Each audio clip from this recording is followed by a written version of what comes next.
Hi guys, so program video, we're now coming into week 6, so week 6 of 6. Hopefully most of you have been to at least 3 of the previous weeks, so now we're moving into a high RPE or high percentages for every exercise. Here we go. The main goal is always longevity and staying injury free, so always just listen to coaches, do the correct percentages, RPE, tempos. If you're not sure about exercise or something doesn't feel quite right, tell the coach, ask lots of questions.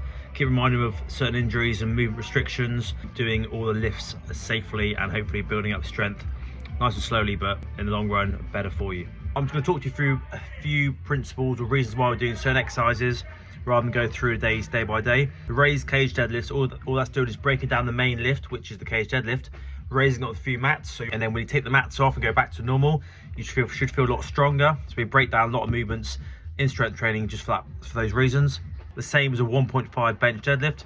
Just coming down, pausing halfway, going down and up. So usually doing a bench, the sticking point, which is the hard bit, is that upper bit. So doing a little pause there, going back down, should then flow over to do a stronger overall bench press later down in the program. Barbell landmine one arm press is one of my favorite exercises, especially for people who lack a bit of range of motion in that usual press exercise. If you've got tight lats or have got a slight shoulder injuries, it's a lot safer, smoother movement. So you're just doing a landmine press, still hitting that shoulders. Nice safe exercise for your landmine press. You should be able to feel a lot more comfortable in that movement and progress through the weights with that. The box step ups, you don't necessarily need weight. It's all about control and tempo. So if you're having to jump off the foot that's on the floor to get up on that box, you're not really using the exercise for its main benefit. So the leg that's on the box, you need to drive off that, and that's kind of a single leg work. And don't cheat, I know it's tempting.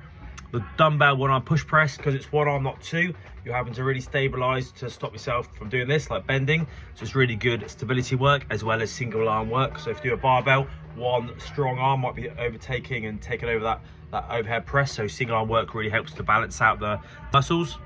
The heel 1.5 goblet squat, same as a chest press. That 1.5 is getting you through that sticking point. So when you go back into usual squats, you should find that sticking point, which is half the way up on the squat, a lot easier to get through. That is the main principle why we add that into the program. L-shape assisted chin-ups. A lot of you might just be doing chin-ups anyway.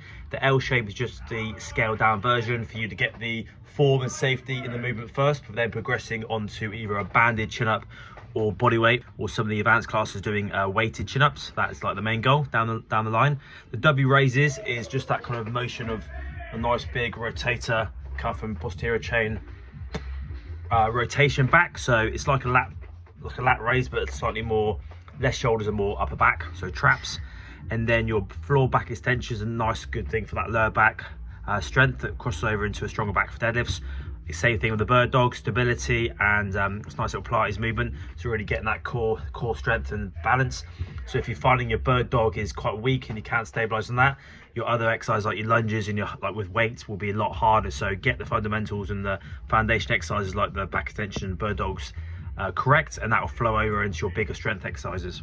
Safety bar squats, again, it's just for range of motion. So a lot of people struggle with getting their elbows into a correct position, just mobility wise, or a front position. So a safety bar is a nice comfortable position to be in. Make sure you're pulling that bar nice and strong. It's not just sitting there and unbalanced. If you lock that bar into that upper body and torso, your whole body will work in unison for a good power output at the whole.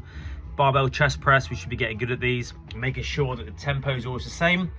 And tap that chest, so arms here. I see a lot of people kind of curving and internally rotating their shoulders, so they're pressing like this, which is going to get injuries. So make sure you're always reassessing your movement and movement patterns are good shapes. Eccentric chin-ups, again, just get to that bar and then slowly working on the lowering phase, which is normally stronger, or is stronger than your pull-up phase, so you can build up strength in that area. That crossover well, trying to do your chin-ups down the line. Eccentric skull crushers, these ones, you'll just literally focus on the eccentric again. When it gets to here, you're going to go back, push, and then reset. So the main movement is just the downward phase, and then to reset it, you just go into a chest press, which is a stronger movement. Really focus on that eccentric tricep strength. Plate punches. Punches gives the emphasis that you're kind of punching out. It's still control movement, but you just straighten the arms out and back in like a punching and movement. Barbell military press. Again, guys, if you're struggling doing that standing, as the coaches say, you can go onto a bench like this, have a bench at a slight incline, so you can press it up from here. If you're struggling to get that correct movement over here, Just do it with a slight incline on the bench, and that will help your shoulder range of motion. Single arm kettlebell carries, again, one of my favorites, really good for stabilizing and good for the core obliques. So if you're holding that kettlebell, to stop yourself from bending and kind of folding over, you need a lot of core strength to really focus on control, stability and balance. Plate squat cleans, nice and simple. Just adding in a few more reps this week. TRX rows attached to the rack. Again, the lower you are down towards the floor, the harder it is. So tricep get-ups, again, if you find that hard, you can go onto a bench, and then we're obviously aiming to do it on the floor, but the higher you are, like a push-up, the easier it is. Zottman curls, just a bit of rotation at the top there, working the brachioradialis, so a little bit more forearm as well as that bicep. Ball slams, we have this a lot in the program, really getting the big power output on those slams. Side banded lat pulls, get a really big range of motion on that rotation. Really good exercise to change up just the normal pull downs. I really like that exercise. YTAs over a bench is more about getting those shapes. We're really focusing on bulletproofing those shoulder blades. And in wood chops, again, another good one really for shoulders rotation. On a Saturday, just to confirm what the method is, you're doing 7, 5 and 3 bench press. You do 7 bench press, you rest for 10 seconds maximum, go straight to those 5 reps at the same weight, rest maximum 10 seconds, then the last 3 reps. So it's 15 reps overall, but you couldn't do 15 reps if you did it back to back, so you have to have that rest, and that allows you to get more reps out of it. You then go into one arm banded pull downs, regular. You then got your RDLs, hang power cleans. Again, it's really just focused on that power output, not getting too deep, but really focused on that upper body posterior pull exercise. And in hamstring curls, getting those hamstrings fatigued. Push-ups, really focusing on the technique. Make sure the lower body is a foundation for the strength, and anything moving really is your arms. So it's really about core control. The other thing to mention with the programming is sled pushes on a Sunday. Just for Sundays, because we've got a bit more room and a bit more access to other equipment. Really focus on the drive through. It's not all about the weight, it's about getting that speed. That's a crossover well to your squats as well. Circuity based strength stuff on the Sunday. If you're around then, come and give it a go. A little bit different from the rest of the week. Have fun.